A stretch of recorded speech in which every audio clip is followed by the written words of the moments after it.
What up, everybody? It's the North End. I don't know how to call ourselves. I guess we're like a fan consortium, a elite group of fans from all over the world that are here to talk about what else? The Premier League. So let's go. This is the North End.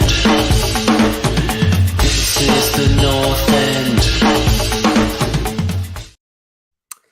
Guys, I'm Paul Forrest, and I am not alone. This isn't going to be just me talking to you. I am joined by a batch of characters, a assembly of rogues, I don't know if you've ever seen the movie Usual Suspects. This is the opening scene where we're all in the prison cell together making friends. This is the crew we're with tonight, and starting with Azaz. Azaz, what's going on? I'm good, mate. How's it going? I freaking hate international breaks, so I'm glad we're doing this because we get to talk football. International breaks are the worst, but you also travel the most and rock the most jerseys, so at least you can enjoy something from it because maybe Fair. Yeah, you find yourself being a Costa Rica fan while being in Costa Rica while they play. Yeah, it didn't happen this time, but last international break I did watch Austria versus Belgium, so fucking knew you'd have a story as soon as I said. You know who doesn't have a story because he never leaves his room? David Convery. Never leave. Never leaves. But who do you think our Kaiser Soze is? Is it JP? Is he our Kaiser Soze? You know why? Because you would never suspect it. It's JP California. Kaiser Soze. I don't know what you guys are talking about. I'm like completely out of the loop on this one. Well, I knew that. Pull him out. Pull him out. Hang on. Let's talk about it constructively. Let's not make him feel like the garbage he is because he doesn't know the movie Usual Suspects. We have to tackle this like gentlemen. Okay? JP California, you ignorant slut. You disgust me. I'm terrible as a human being. Now. Have you never seen The Usual Suspects? No. I actually just broken David Convery. No, but I actually think that if you've not seen Usual Suspects, you've got a phenomenal all-time movie to watch this summer. I mean, that's very true. This weekend, true. This summer. I don't even know. I will give myself a little leeway on this. It is at a time period that was not like prevalent to my growing up. I was 6. I was 5 when this movie How old came are out. you now? I'm 34. I'll give you a pass on that. Yeah, but you go back, don't you? Because there was certainly it's collective, like based on what my parents liked. All right. Well, have you seen the movie Ferris Bueller's Day Off? Yes. So, I mean, this whole idea that you weren't alive for it or you weren't a certain age for it. That's like a cult classic. And like that's what the Usual Suspects is. I never saw that one. I guess my parents weren't part of that cult. I don't know. And at what point do you think your parents stop feeding your movies when you're 35 years old? I mean, how often are you going to use your parents for blaming? So when you were 23, were they giving you the movie E.T. and saying you should really watch this? Were you reliant on their recommendations when you were 25? What was Netflix and chill like when you're asking your mom what should you watch? We go on vacation, chill, bro. JP swimming in the ocean. They're like, we got this cool one for you. It's called Jaws. You might like it. Listen to this. Listen to this. Macquarie won the Academy Award for Best Original Screenplay. Spacey won the Academy Award for Best Supporting Actors.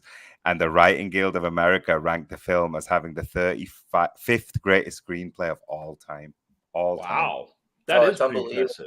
Liam got spoiled by Dairy Girls for the ending. Don't Google it. Don't Google anything because I don't want to say too much. But also, Liam, go see it. Don't let Dairy Girls, which is a great show, ruin it. It's more than just the sum of its ending. It's just a great movie. As is 7. I don't know why. Yeah. What's in the box? What's in the box? Yeah. 7 is a great movie. Yeah. Speaking of nightmare scenarios. Oh, yeah. See what I did there?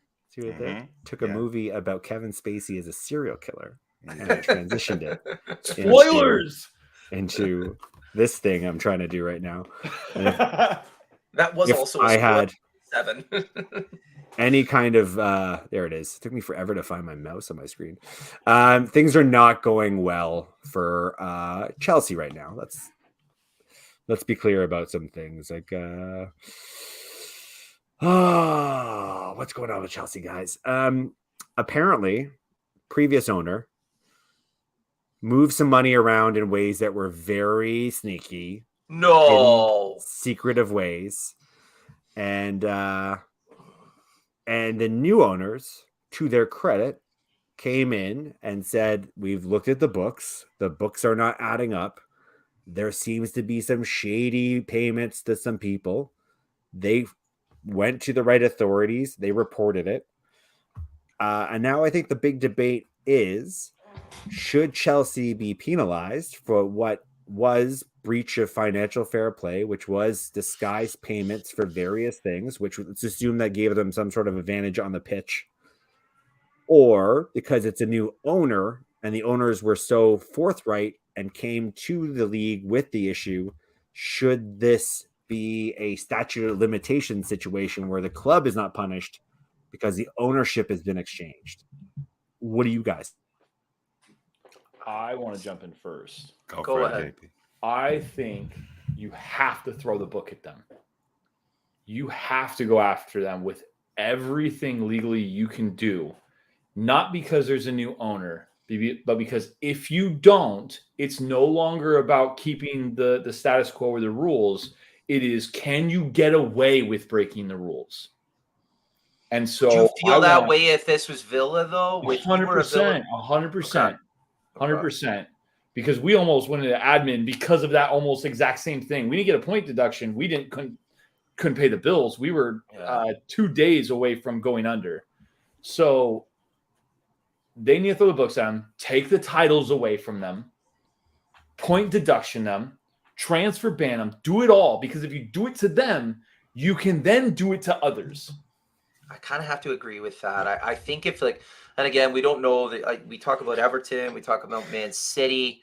I think if all of these clubs just skate on all of these things, JP nailed it. It just opens the floodgates. We don't know what they're doing up there in Newcastle either, but it just opens the floodgates that it's allowed. We've seen it in Italy year after. A club got demoted to Serie B, and that same club is still doing illegal activities in Syria. So it's like in real life, right? Like it's if you send somebody to jail, they come back out of jail, you want them to be reformed, they commit another crime, they're a Creole.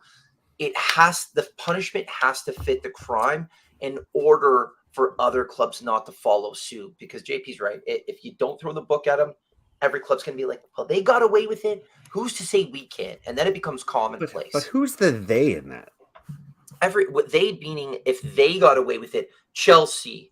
We don't know what's going to happen. But I mean, like, I think, like, if somebody said, "Well, Chelsea got away with it," and they say they got away with it, but like, who's the they in that though? It's a new owner. You're trying to separate the owner and the club. That's what I'm saying. Like, if it's a new owner, tough. I know you can't separate the new owner from the old owner. It's the club. The club cheated. What about this? And I think Azaz mentioned it. Yeah. What if they won a Premier League that year? Take it away. Yeah, or his whole tenure. Like, I know it's a very harsh take, but like, strip London of those 2 Champions Leagues. London has no Champions Leagues anymore. That's kind of funny. But seriously, if Roman Abramovich was doing shady stuff in this year, who knows what he was doing in 2004, 2006? Like, yeah, don't punish the new owner. No problem. You know, Bowley, thanks for showing us what was happening.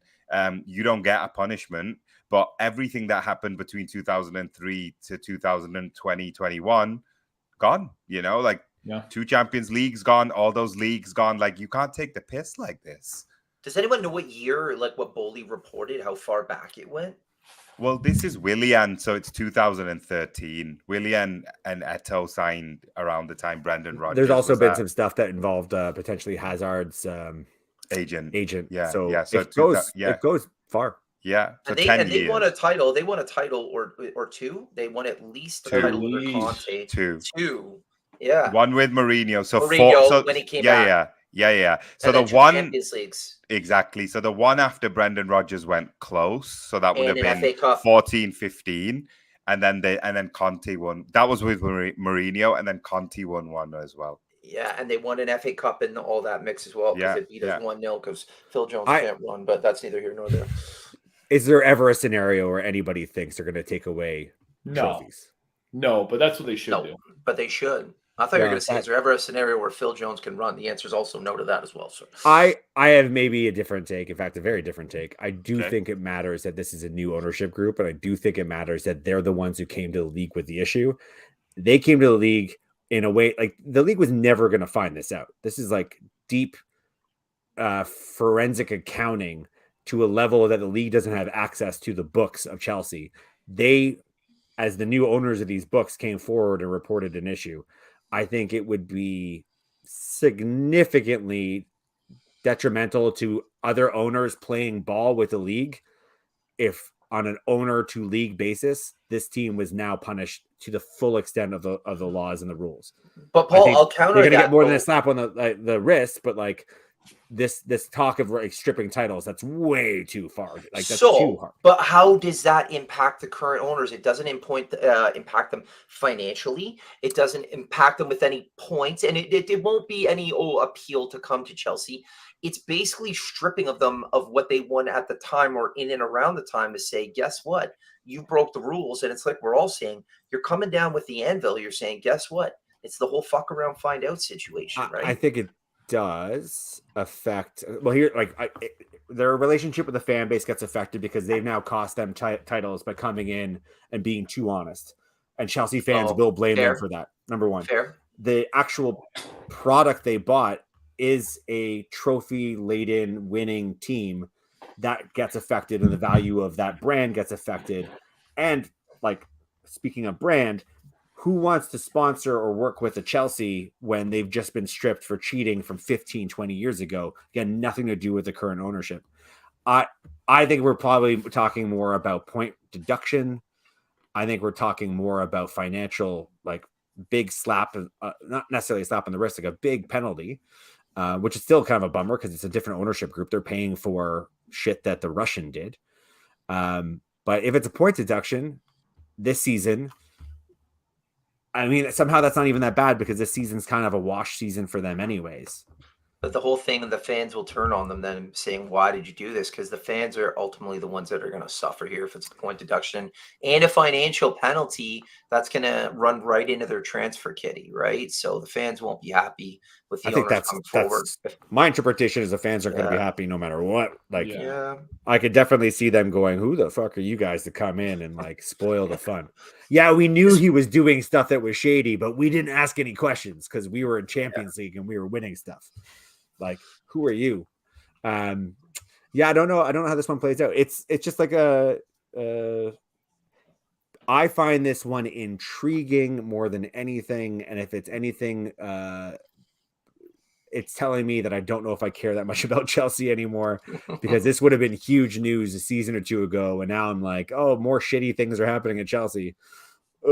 Okay. They're still a huge club. They've got a lot of money and they're trying to rebuild. Chelsea are a massive club. 2 Champions Leagues. Again, we're talking about stripping them, but they're a massive global club. I'm very curious as to see what happens here. We've seen what's happened with Everton. 12 points is a massive deduction. So then, what does this look like? So the breaking, it's a bit breaky. Like this is slightly breaky news, slightly let's be honest about what you read on Twitter kind of stuff.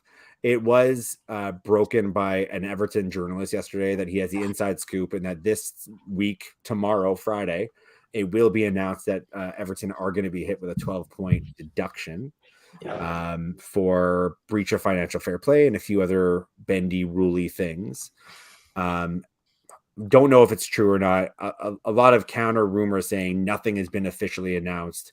That reporter even has that little Twitter comment below it saying, this is not a reliable source. There's no actual evidence to back this up. Please don't sue me. Yeah. So this might be, it might be just full of shit, but there is definitely a rumor going around that Everton are going to get hit with a 12-point deduction. I feel bad for Everton if that's true, because I don't know that they got any advantage for the bad spending they had before. They didn't win anything. They didn't have like a tremendous season, and they did it unfairly. If anything, it's just a shitty cherry on a shitty Sunday. Like it's not cool. And they've started to actually play well. Yeah. They're actually starting to look like they're kind of galvanizing. At least I think if they get hit with this deduction now, they have enough games to still get out.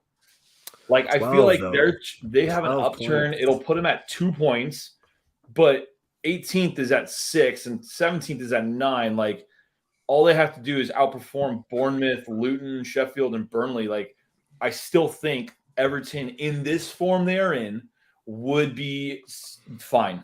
I think they'll be closer. Like, they'll be within 6 points at the end of the season, maybe 9. But like, I still think they're gonna have enough. If they're playing like this, they've had a really big upturn. They're playing good ball. They're looking better.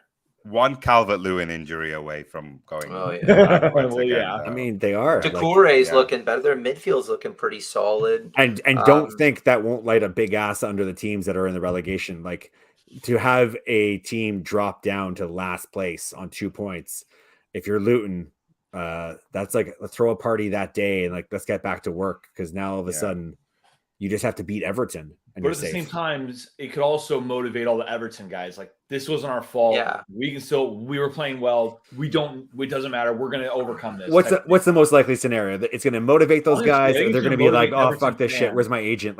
Like, let's get out of here. The Everton fans have saved Everton for 2 years. It's been the fans, right? They rally behind the team. They push them on. They don't go negative. They don't go at the players. They've been really unified to keep Everton up.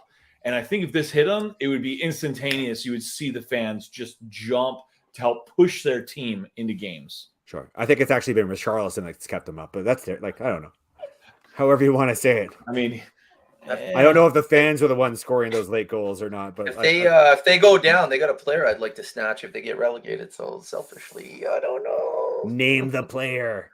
Oh, what's his name? Is it number 8? I'm thinking of his name and it's eluding me now. He's like a big, strong defensive midfielder. I'll find it. Not Idrissa Gana Gueye.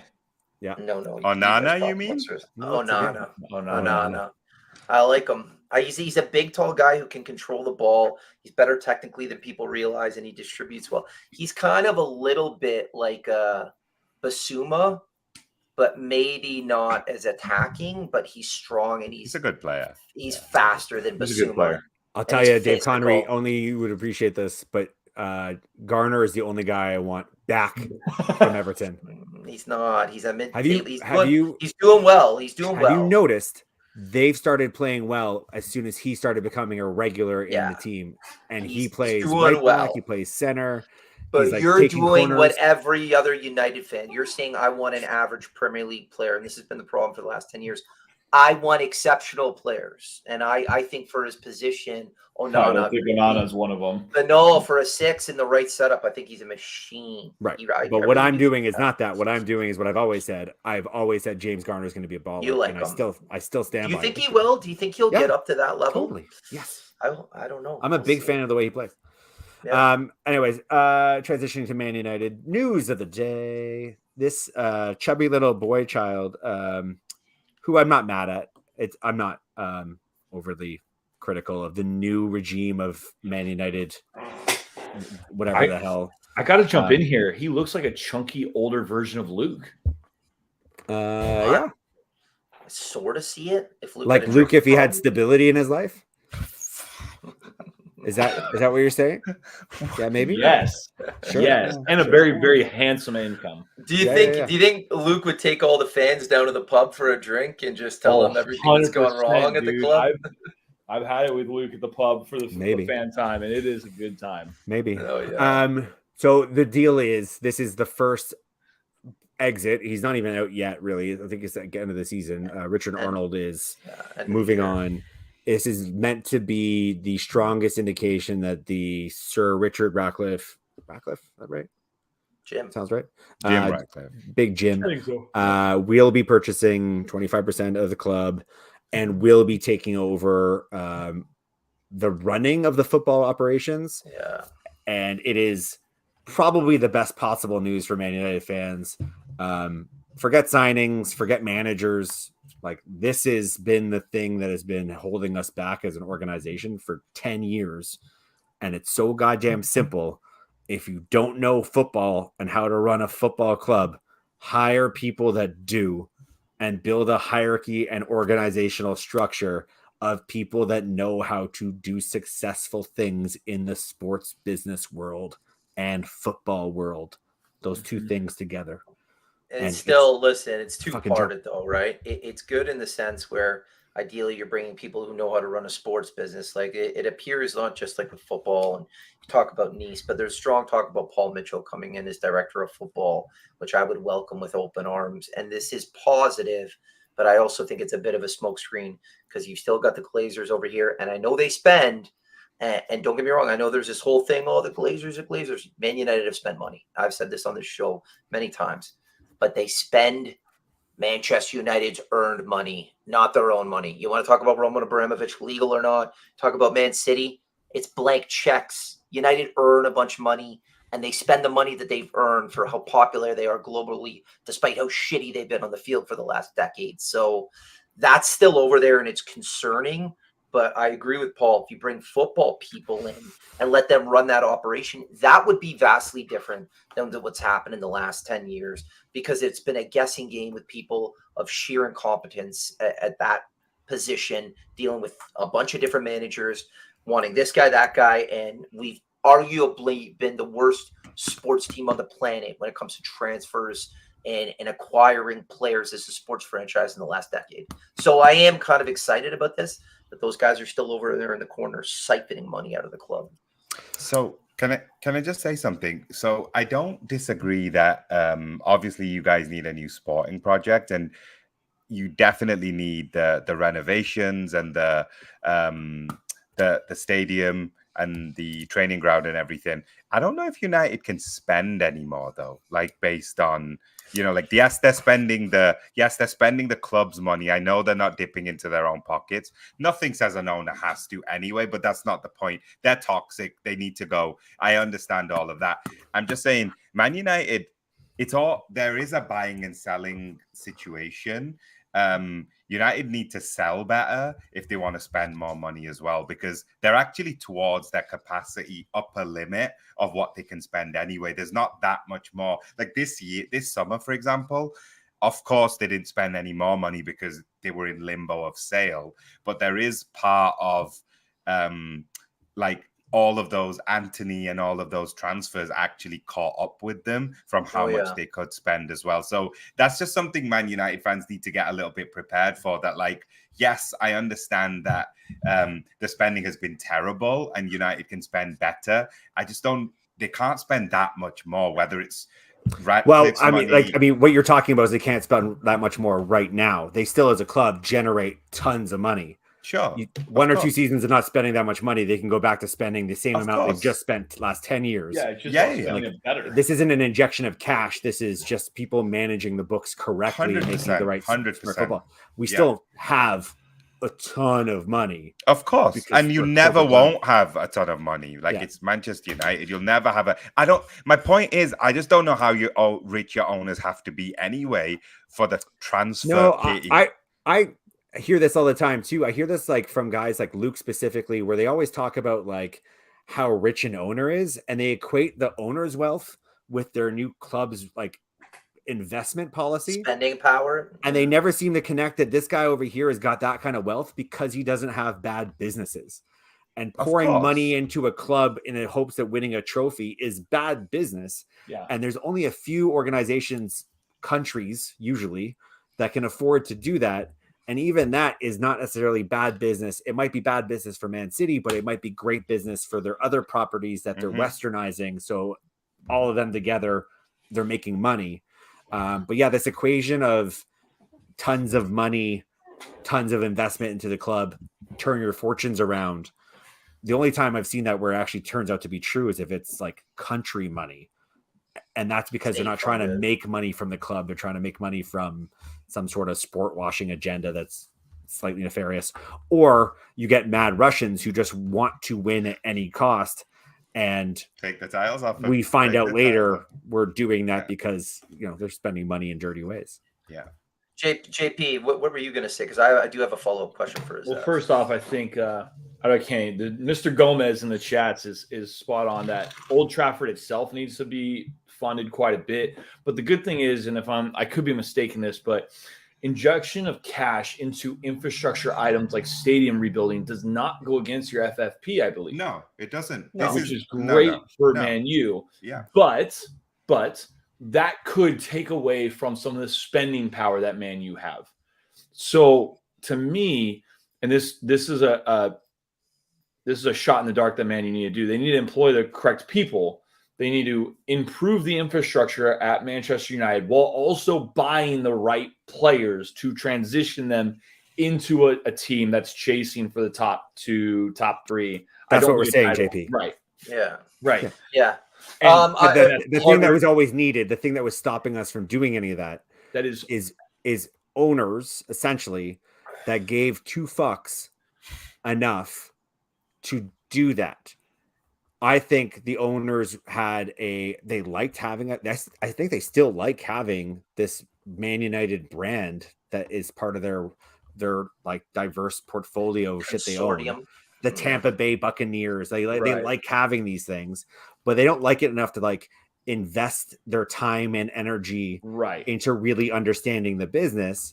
So I think at some point they got like a Woodward to be the guy who ran the business, and he told them all the things they wanted to hear. We're making lots of money. We're making lots of money. And I think they had bankers and guys who deal with bankers who were telling them, you're earning lots of money. You're earning lots of money. And I think there's another layer on that. There's another layer because I think they trusted in him from a football standpoint and gave him and again, I'll keep repeating it. Like, go look at how much Manchester United have spent in the last 10 years. Gave him allowed, approved, because we know that comes from the Glazers, a shitload of money to hand over to managers to spend. It was mismanaged, to JP's 100%. point. And what I'm saying, when's the last time? Look at Liverpool, look at Villa. When's the last time they went out and got a guy for 15, 20 million who turned into like a 40, 50 million player? United never do that. So I'm going to finish my point and circle back to the thing that was missing, which is now we've got somebody in the owner's box that does understand that he does not know enough to just assume it will work out, that he needs to find the best possible people, and that he needs to find the people that can then structure the organization. Yeah. Like, people will say, oh, he's a fan. It's not great to have a fan, all that stuff. I'm like, I love that he's a fan. Like, he's probably been on the outside going, this is a terribly run business. I would not run a sports business this way. And that's enough for me. A guy in the owner's box who knows that enough, who can go out and get a Paul Mitchell, or who can pick a name. I don't even give a shit. I don't even care who the director of football is. The fact that there's going to be a director of football is already progress. Mm-hmm. Yeah. Like, just a hierarchy, a structure, and then we can spend some time worrying about the quality on the pitch and the Anthonys and is this the right manager and all that stuff. But as much as I still care about all those things, this is the thing I've been waiting for the most. It's like, just really, we'll see if you guys fix the big problem. I have one question. It's for Zaz. It's actually for all of you. So my understanding was Eric Ten Hag came to Man United knowing that he'd have maybe not full say, but quite a large amount of say on recruitment and players coming in. Mm-hmm. Do we think with this new structure that they're bringing in, one, he will have that, and two, Zaz, do you think his job security will shift dramatically? I know you want him to stay because you think he's garbage, and I kind of get where you're coming from. But do you think that shifts now with the new football operations coming in and saying, hey, prove it to us? Like, is that dynamic going to change? I think the thing is, Man U are looking at, rightly, they're looking at like a Guardiola or a Klopp. They had the original in the Premier League era, which is the Alex Ferguson guy. And you can give them all the keys to all the kingdoms because they're just big enough to do it, right? So one of the big criticisms of Liverpool over the last couple of years is, oh, they're not doing this and they're not doing that. And then at the same time, the same Liverpool fan will say, oh, but Klopp's amazing. And it's like, no, Klopp's doing that. All the good stuff you're talking about and all the bad stuff you're talking about is Klopp, because in a very Arsene Wenger, Alex Ferguson kind of way, he runs the whole fucking show, you know? And Pep is the same. Ten Hag ain't that guy. Like, Ten Hag ain't even the guy to coach people as far as I'm concerned. And we'll see. Time will tell. Can I offer an alternative to that, though? Like, okay. Chelsea win titles and are competitive, and they have a rolling. Oh, of course. Like, their managers are not that guy either. No, but United, I think United want that guy because they've always had that charismatic leader, Busby, Fergie. Sure, there was lean years in between. That's the same with Liverpool. You had 27 years, we had 30 years in between. The reason our clubs weren't winning in that time was because we never had that guy. Like Liverpool and Man United, funnily enough, they're a lot more similar than they would want to think they are because they always have this figurehead, whether it's Shankly or Paisley, Ferguson or now Klopp, Kenny Dalglish. We've always had these figureheads that unite the club. So, I mean, there's different ways to win. Of course, United can fully win with the Chelsea model, but that's not the United model. The United model is having this charismatic guy who is running the club.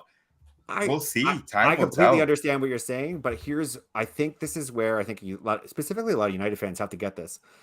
That is over. That model was the Alex Ferguson model. It wasn't the Man United model. It was the Alex Ferguson model. It was the football model. We have not successfully in any way, shape, or form mapped out what the new 2.0, 3.0, whatever phase of we don't know what the new model is. And I don't think it can be reliant on we've got that guy for the next 10 years because it just doesn't happen. So that model is working. It's working at Manchester City and it's working at Liverpool. And I would say the main difference between those two clubs, with all due respect to Zaz, is Liverpool don't get that cash injection that City always do. But the one thing you'll notice for the last 5 to 6 years, neither of those managers have ever come close to losing the dressing room. Can I also point out that Man City were winning titles before Pep joined them? Yeah. It wasn't like they just got to a point where they were, he turned their fate around. They were a title winning team that went out and got. They never won back to back though, Paul. Not even. But they once. Won. What I'm saying is, you're when you have to look at what Man United are now. And that's even if ETH is the guy for the big shiny things. Sure. Even if he's just the guy to come in and coach for a while and implement discipline. Get rid of player power, do the most with what you can while you're trying to basically tear down and build something slowly, which is, I think, unfortunately, the only way you can do this. Mm-hmm.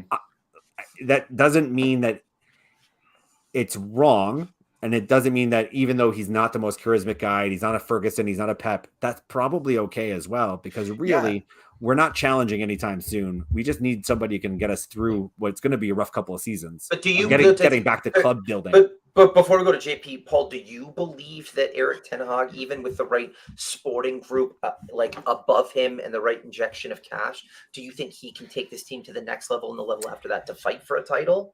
If he's backed, I'd be curious to know. I mean, I have seen enough to be I think he's a good coach.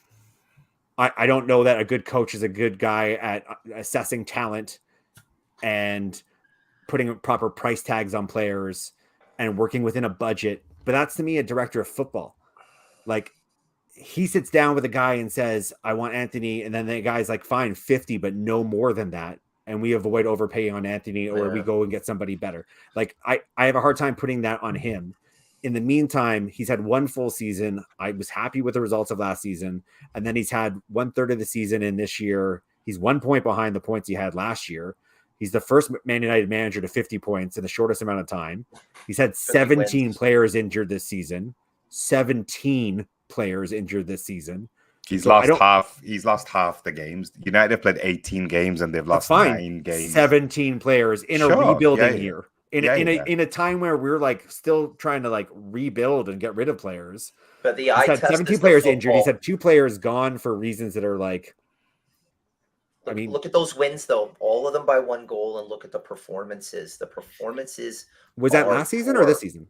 This season. And so then after what is more likely? He's not a good manager, and that last season was the blip, or that 17 injuries and 2 shady things with 2 players that would have been starters this season are the real contributing factors. He's never proven he's a good manager, mate. Not in the Premier League. The thing is you've got Ajax. If I'm missing the mark, he took an 8th place Man United team, started the season last season with his star player saying "fuck you" on national television, and took that team and won a cup and finished 3rd. That's not a bad manager. I need to see more. The football's really tough to watch. It's really And bad to see watch. more then. They're Like, but Well, this really idea. bad. They're really really bad to tough. watch, man. I They even are. just have a really hard bad. time with the Painful. idea of like assessing him right now. Who's going to come in and do better than him? Yeah, right yeah, now? yeah. No, there's Yeah, for different sure. elements. There's different Yeah. elements for sure, especially during a transition. You don't need to change your manager right now at all. Like there's different elements to it. I think there's also the whole who you buy ending up being all about who you can control. That's a major sign of weakness in leadership, to be honest with you. Like, I'm bringing in Anthony and Malassi and stuff because they'll listen to me versus going and getting better players. Like, bringing that many people from Eredivisie because they'll listen to you, that's a sign of weak leadership. Like, That's that's a not really framed up narrative. He brought a player that knew the system, and he got a good deal on Malasia. He never worked with Malasia before. He was just super cheap. But Malasia was Martinez and Anthony, those are his own. and Martinez is a great player that he got. Like, I'm happy he got Martinez. I don't. You could argue both. Is The the Sancho first manager situation that brought isn't players good. he's familiar with to a new project. Is he did he invent that? No. Is he the first guy to say I want to no, bring no, in no. guys who He's know not. my system? He's not the first guy to do it. But So like, why are we calling it? So a sign of weakness? are you jury still out on him, or I'm happy with him right now? I'm probably more forgiving of where we're at this season because of the injuries, based on the things that everybody is so tired of hearing and saying. 17 injuries to 17 different players in the span of a very short season. One guy who's being a petulant child, and one guy who got sent off to Spain because he might be a complete dirtbag. That Might be. is a lot. And under this shadow of the club is being sold and the lady in the cafeteria is worried about her job. Like, that's a lot Let's of see how shit the to rest deal of the with. season goes. But I think even with the players that he's got left and some of the players that he thinks are like the leaders and the stars of the team, like look at Marcus Rashford right now, and the guy that I will not and cannot defend anymore because of the football that he's playing. Bruno Fernandes is arguably the most overrated player in the Premier League. Like, if he doesn't have the ball at his foot creating, which he's world class at, when he doesn't have that in that situation, he's a poor footballer. And this is the guy that he's naming the captain against any elite level team in the world and the Premier League. He gets run past. We've seen it against Liverpool. We've Who would seen you it have named against captain? I wouldn't have named one, but I would have stripped Harry Maguire. I would have. Maybe I would have. I wouldn't have named one, but I would have stripped. What does that say to All right, can I jump in? your squad? If you're the manager, what does that say to the squad? You know what, guys? No captain this year. Like, come on. There's not one player on that team that like I'm impressed with. So right now. here's I'm going going to to jump play in. better or worse when you acknowledge that to that I group. know. Since we're on the Like, now United now talk, we're blaming ETH for giving a guy a captaincy, and your solve is that no captain whatsoever. None. Rotate. here's the one thing I want to talk about. You guys talked about how there's different type of managers, there's different clubs that win. You know, you got the money model like the Chelsea, the Man City. You got the manager dynasty like the Sir Alex Ferguson, Pep, Klopp type manager, and then you have the clubs that are run really well. The Borussia Dortmunds, the I'd even say Bayern Munich is run relatively well. The Brightons of the Very world. well. What Bayern is Munich United is going the to model be? of Because like German efficiency for running a club, JP. It's Oh, not yeah. run very well. It's one of the best run clubs in the world. Except arguably Sure. the best run club in the world. So here's the thing. What is United trying to be? Because they have money to spend, and they could be a Man City, a Chelsea, where they bring in a manager repeatedly, they back him, and you're going to have years of success, which is kind of what they have been since Sir Alex Ferguson left. You can be a team that's going to be run super efficiently, but that means you have to have the right people in charge, and Man U has not been known for this for some time. Or you could find the manager who's going to do it all and be the guy. Then you have to go get him. And I don't know if Man U This goes back to the earlier point, though, JP. Everything Right. you're saying is I'm complete following it garbage along, as but, of like, yesterday. It only matters tomorrow if they get those guys in. What do you want Man U to be, Paul? Not my job to figure out. I want people who are experts in the subject of organizing a sports franchise and a football team to figure out what the successful model is. I can tell you, JP, one thing I want. I would love to say I want Ferguson for the first 2.0. For the first time in 14 years, I'd like proper over anything. Forget even if we got relegated, and I know that's a stretch. Proper and efficient recruitment. Haven't had it for like Fergie's last 3 years when he won a title or two. He had Look at that fucking starting 11 that he won a title with that last. We haven't had it for like almost 15 years. Seriously. So proper recruitment from the top down with a proper team that understands that not every time the 85 million, $100 million pound player is the guy. Find the gem for 5 million that's 18 or 19 years old. Find the guy for 20 that's going to turn into an $80 million player in 2 seasons. Liverpool have done it. Aston Villa have done it.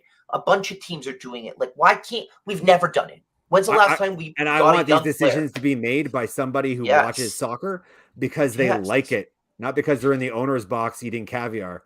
I want these decisions made by people who understand the sport. So JP, I'm not going to sit here and tell you what I think the solve is because fans shouldn't know that shit. But isn't that what we're doing? Like that's what this show is about. It's a fan show where I want to know what you want. But what we want is what we're telling you. I'm sorry if it's boring. It's got nothing to do with a manager. I want structure. I want an owner that is invested in building that structure. I want a director of football. I want a director of operations. I want fucking executives who are in the world of soccer, football, whatever you want to call it. Okay, so that's now that I know what you want. We're seemingly trying. Now that I know what Dave wants, do you think it's like? What are the chances this time next year you guys are going to say, okay, we have all the pieces in place? Tough to say. We won't know. Like that's my real thing. Is like from an organizational structure, make that step. From an organizational standpoint, it's looking good because the first thing that happened was this guy's out. Yeah. Okay. Exactly. Like that's what I want to know. But again, you could go back and forth, and we can go around forever on this. Were you lost me as you started talking about managers? I'm a little bit more. No.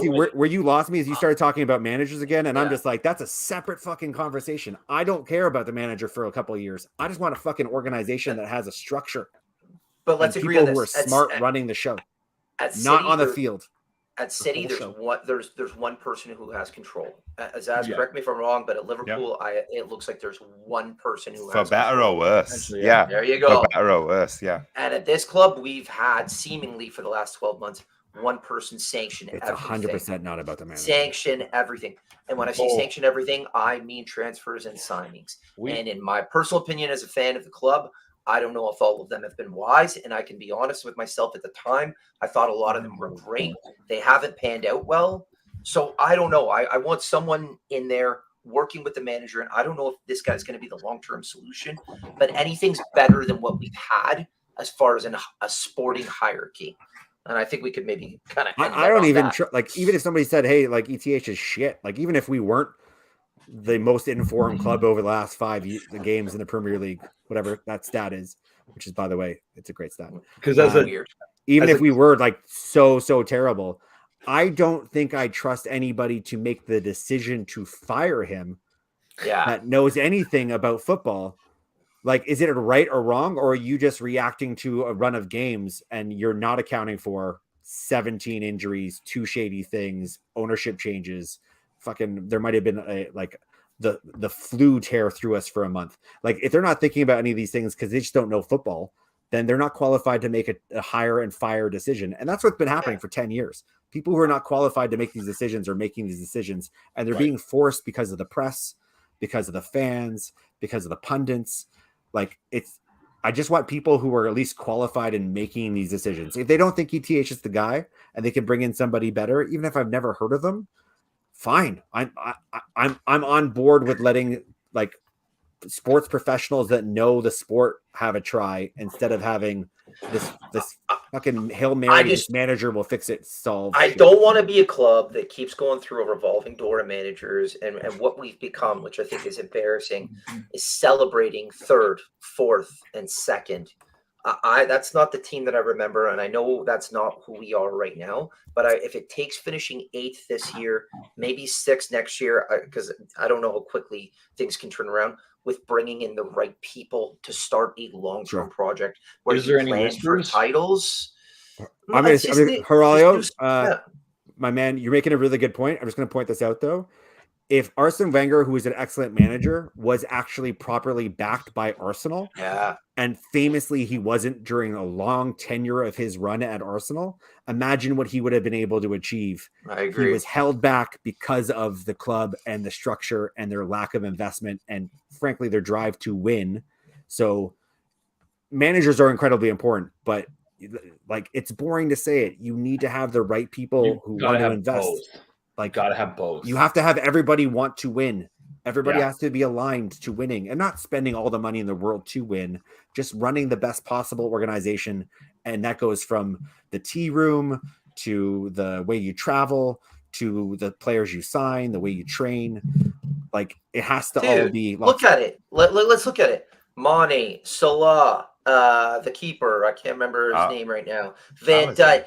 Like, it was like 5 or 6, 10 out of 10 signings. You get a title. We're a still Champions doing League, it. To be honest, we're and- still doing and it. Two fights to the death where any other year you win a title. Like, that's exceptional recruitment with the right manager. It comes down to that. It just comes, and honestly, fix the stadium, whatever you want to fix the stadium. Get the sporting project back on track. That's a handsome guy, right? That's the hope. Yeah. That's the hope. I'm going to end this off relatively quick, I think, but I want to run this by you. Just get your gut reaction. This is Neil Warnock. Remember him? Neil Warnock, working with the reputable publication The Sun.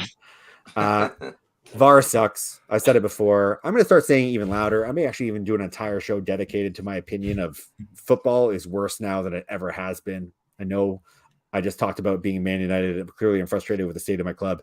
It is not just Man United. I do think there's a lot of things that are ruining the romanticism and the enjoyment and the experience of the game. VAR is very much on the top of that list for me. So my man here, Neil, came up with 5 suggestions. I'm going to read them one by one. I'm going to get your reaction to them. And then if we agree, maybe we can send him some money through Vimo. 1, Nice. Set a 30-second time limit for decisions to be made. I love it. Love it. I mean, I would say 45, but yeah, I love the idea of it. That's the only one I could go with a minute, but 30, whatever. That's fine. I love it because I'm increasingly aware of what clear and obvious is. It's clear and obvious. When you see these released recordings of the VAR team freeze framing things, and there's 4 of them, and it's like, put the line here, and they're zooming in. You are not finding something clear and obvious. You are dissecting the screen, and it's against the actual rule of what we're trying to fix here, which is guys being mild offside or guys fucking elbowing dudes in the head 5 minutes before they score. Clear and obvious. If you don't find it in 30 seconds, move on. If it's still missed after 30 seconds, I mean, so be it. It has to be better than this shit.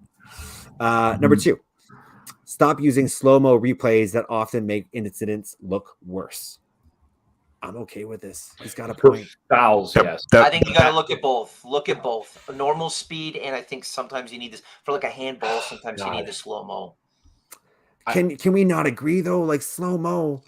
I know. Like even if it's a handball and it's slow-mo, if you can't see it in real time, it's not that much of a handball. I don't think it should be what you base your decision on. But if you're unsure visually, so then there also has to be a consistency on what you present to the referee, because in that Liverpool versus Tottenham game, like they go to the screen and they've just got the actual connection of Curtis Jones's foot. I've never seen that before, and I've never seen it after. Like but for some reason in that game, they just decided that was the thing the ref was going to see for about 10 seconds. So as well as the slow-mo, they got to cut the screen captures out as well. Yeah, they have. That's why I think number 4 should be replaced in relation to number 5, meaning as soon as you go to VAR, and I've said this on this show multiple times, it shouldn't be the ref's decision. Get your panel of ex-players or whatever. He'll go here to the mic. I'm sick of the ref going to the screen. He's watching the game and he's looking at a tiny little screen. Get, like they do in the NHL, get a war room of ex-players and pay them money and look at it. And this goes back to rule number 1 in 30 seconds. Get them to look at it a bunch of times in real time, no slow, do whatever. He gets it. He doesn't run to the screen, and this will cut down the time. And he says, I've been told it's a penalty, or I've been told we're good, move forward. Take it out of the ref. Dave, you're really supposed to be reacting to his suggestions. You're kind of going off the cuff here. And I'm you're making even his better. we're about to talk to. I'm making it a lot better. of what you're saying are things we're about to talk to anyways. You're just jumping ahead. You read this in advance. Number 3, change the offside rules so there must be a daylight between the attacking and the defending player. Fucking right, man. I don't That's give the a shit best. about this. Tie goes to runner, man. Let's add more goals tiny to little it. Get them thing. Yeah. side by side. Get them Like they were you know. years ago. They were pushing for more goals. They were changing the Yep. rules in the Premier League to get more offense, and now we're trying to like this tiny little angel's butterfly wings length, like this. stupid. Number so 3 is dumb. the best one. Number 3 is 10 out of 10. I love Yep. it. 4, allow refs freedom to use common sense and end the era of robot officials. I actually don't know what he means here. I hope common sense is already like if there's a rule that has like if the officiating is set to robot mode, I'm okay if somebody flips it back to common sense, but I just don't think it works that way. So I think he's digging a little bit. I think he means like every decision doesn't have to be reviewed. Let refs just figure it out. I think he means freeze framing and like getting into micro shit. I think 2 and 4 are kind of very similar. But at 4 also kind of it means that he's saying basically get rid of VAR and let ref decide Sure. the whole thing. I don't But think it's possible. honestly, how fast if the game is. Forest into that. Fucking common sense, just common sense. I'd be very happy with Yeah. this shit. Yep. Appoint an independent group of ex-players and coaches to operate the technology. Oh yeah.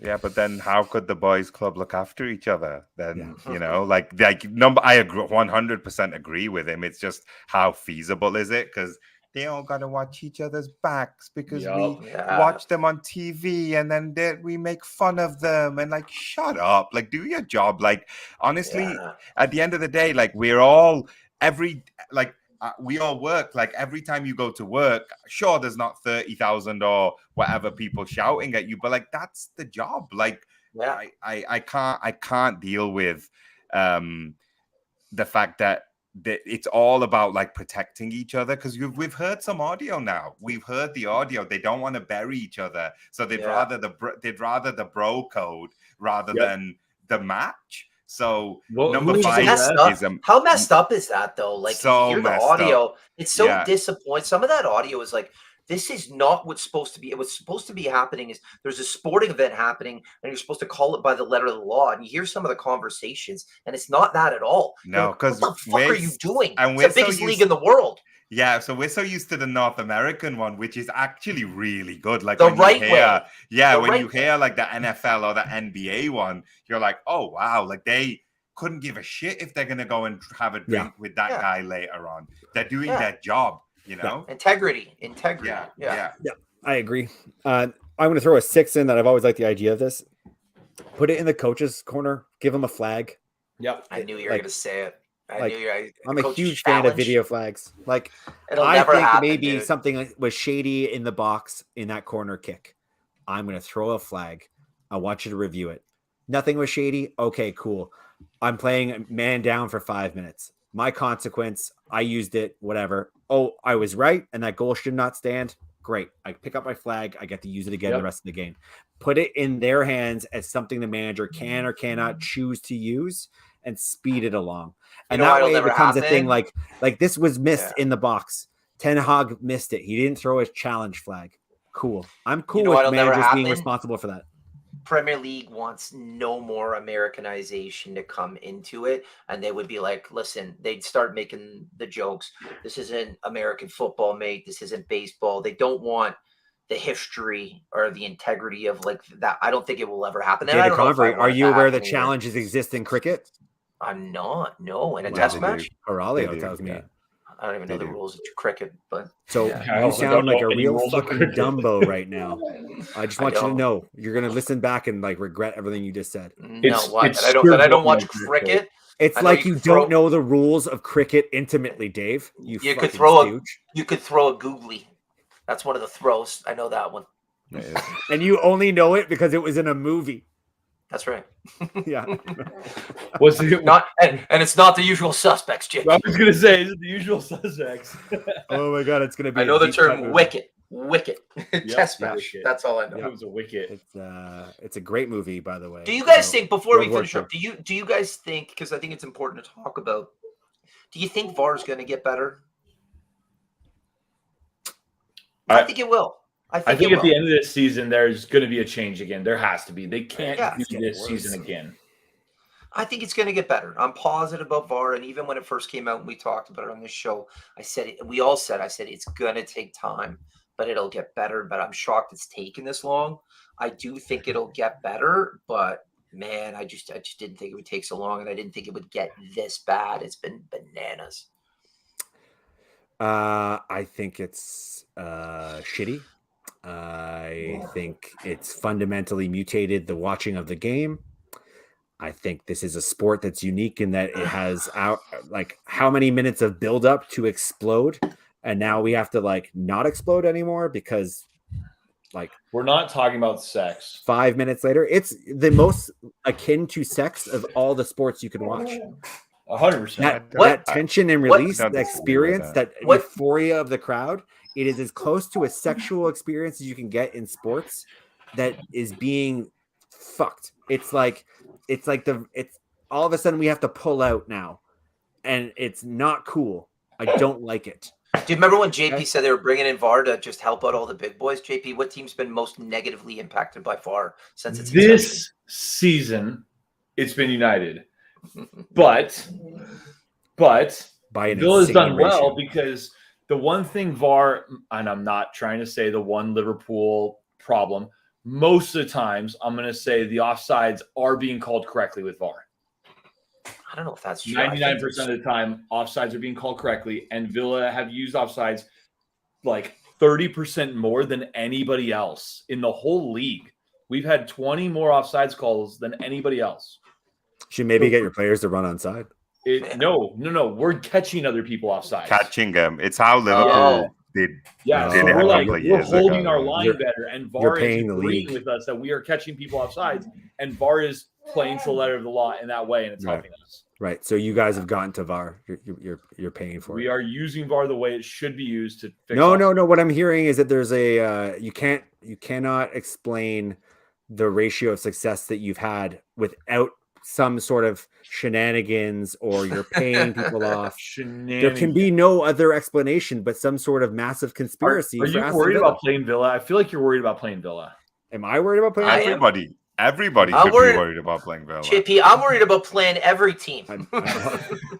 I'm no more worried about playing Villa than I am playing Luton. I'm Yeah. honestly, Although, you know Yeah. what? I actually thought outside of not scoring, I actually thought Luton was probably one of the best games of the season. because There's it actually was. There's some pace and some energy in the team. I was like, I don't recognize this team. Yeah. Yeah, If it we was could interesting. finish, we're going to finish that game 3-0. He does move like we did that game, so I don't know. I actually think Luton are a pretty good team.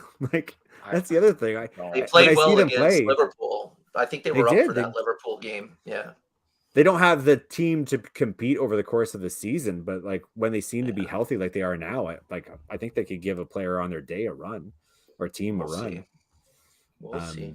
Like they did like what they did to Liverpool is a good example, but they just Liverpool should have won. they that just can't game. keep it up. Liverpool should have won. They were kind of like us. They were doing everything but putting the ball in the net. They were dominating. And then Chongi got lucky on that one break. I'm going to ask a question before we go, just because I feel like while Brian's not here, we might as well get this out of the way. Oh yeah. How bad are things going to get for Spurs It can get bad. now that they can talk about their injury crisis, and they can talk about things being bad and justified, and they'll never attack their coach or manager over it. But they've got 4 pretty significant, not 17, but 4 pretty significant injuries right now. And they've lost to Wolves in a game where I didn't think they looked all that bad. It wasn't like they lost to Wolves terribly or anything like that. It was a pretty late winner. But I think the general consensus I'm hearing is that we can expect them to drop a few points over the next few weeks. And it's Guess who they play next? Have you seen who they play next? It's Villa, tell me. then Man City, then Newcastle. No. Yeah. Yeah. No. Yeah. So they just Well- lost 2 in a row. They could lose 2 in a row there. easily. but hold But on, they though. just Can we- lost 2 in a row, right? Did they just lose 2 Yeah. in a row? Yeah, they did lose 2 in a row. They could lose 5 in a row. Chelsea, then Wolves. Yeah. It could be 4 Can we or not 5. say that don't get me wrong, they've played good football. Can we not say that they've probably well overachieved their expectations for a start of a season, though? No, I think- because they didn't play great teams. Well, no, they beat Liverpool, who are They beat one of the better teams in Liverpool. the league. But let's not go. They drew Oh. Arsenal, who are the second best team in the league. Yeah. Did That was a they, good did they result. beat? Did they beat Liverpool though? Did they? Yeah. Did they? Okay. Hey man, Yeah. listen, they beat Man United, and I can still look at that game and go, that was a fucking that was a handball not awarded for us against them all day. So they've got the rub of the green on certain Yeah, calls. yeah. They got the points. They got They the points. got the rub of the green. They got the But- points. But guys, outside of overall, one they had team, good line, outside good of start. one team in the entire Premier League who can sustain 2 to 3 to 4, maybe even 5, arguably, major injuries, and you would never worry about them because they're going to come back and win the next 5 games in a row. This is an example. We talk about it every year. We talk about it all the time. Spurs are not a deep team. They've been playing that starting 11 pretty strongly. He's been getting a good amount out of his bench. It's going to hurt them, but this is where I think you're going to see what the manager's made of in this next little run, and it might be a bit of a reality check, and I don't think anybody would be surprised by that. I still think he's a very impressive manager. I Same. think like the So do luck, I. the luck has just gone I was both wrong. ways.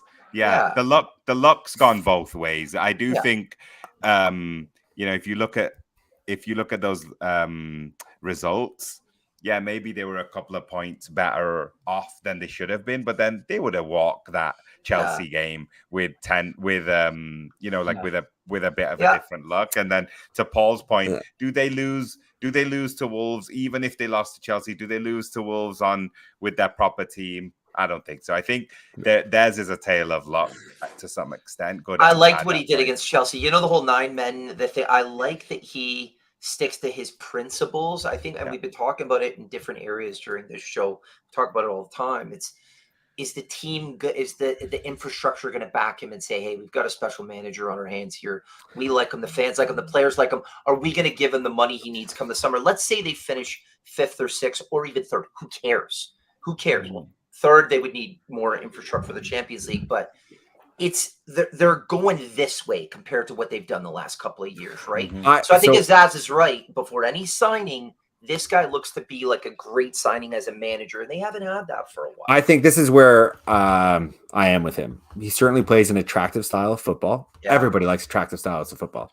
Mhm. Attractive football in the Premier League is great. It isn't necessarily a recipe for success.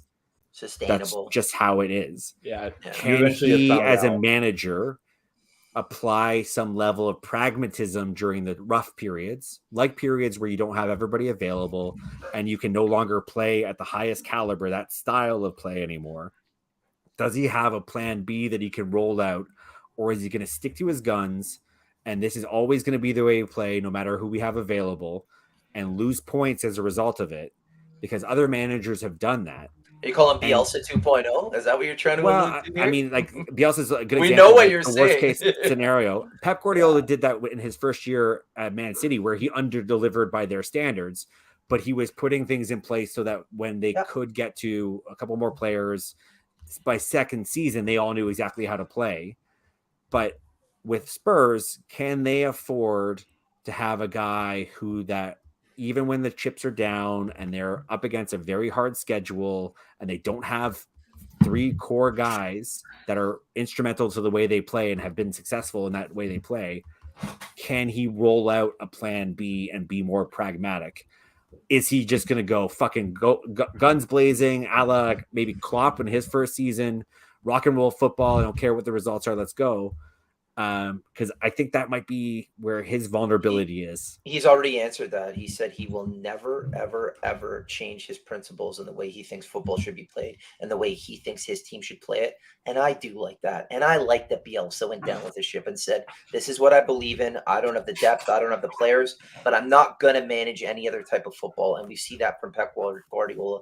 It doesn't matter what your name is. If it's Kevin De Bruyne, if it's Phil Foden, you're going to play this way, and there will be no margin for change or change of discipline or principle. I kind of like that, and that's why I go back on the other. But it's end. not gonna. Is that going to be? It's going to hurt them. Sure, it's going to hurt them, of I course, and it already has hurt them. He could have parked the bus and gotten a point out of could have gotten a win or a point out of that Chelsea game. He could have. He didn't. I kind of like that, but I say, hey, when you've got your full team, it's going to work. I go back to the board and I say, fucking back the guy. Would you have liked it if it's your team? Because Yes, a point, I've never seen it. A point is a point. Like I'd rather- you I don't always see care. 1 point over 0. Always. I You am at the always point want 1 now point over as a 0. football fan, and a fan of my team. I'm now at the point where I would almost trade a lot points to watch an attractive style of football or just any style of football is kind of where I'm at. I don't know what style of football my team plays. Hope to win. Cross your fucking fingers. Maybe we get a goal. I don't know. So yes, I would trade that. Remember Leeds at the beginning when they were doing well under Bielsa? I was like, this is How'd that end for them? incredible. How'd that end Well, for I them? know. Why did it end that way? Why? Because they got found out. You need depth. And they had They got none. found out, and they didn't They have had the right none. players. And the And they manager also took- wouldn't change. The To our manager point wouldn't earlier, change. do you remember for a 2-month period of time, we talked about it. They had 11 first-team injuries. And then we said he needed to change because they were going to go down or he was going to get fired. Yep. I don't care. I love it. I love that he stuck to his guns. I mean, yeah, I know that you love it, but it's not like it's still a flaw in that managerial role. If it ends up getting fired at the end of it, like going down with the ship is not something you want to hear managers touting as their philosophy. Stick to your principles, though. And this Ange guy is like, he goes, "This is the way I play football. There will be no compromises." I like that. I like it. Horacio, good luck, buddy. Sleep well. Have a good one, bud. God's soldier. You know That's what? probably And our with that, time too, guys. let's all call it. It's it's bedtime. It's 8:45 here in Canada. I got to go to the Bedtime. gym because. And what do we say? Fuck international break. It's so boring. Oh, it's the worst. It's the worst. I don't even watch the games. I used to watch them. Now I'm like, I don't care. International football's garbage. I don't even watch U.S. soccer, honestly. Unless it's a World Cup, I don't watch it. Solidarity, brother. International breaks. Fuck you. Bye, boys. This is the North End. This is the North End.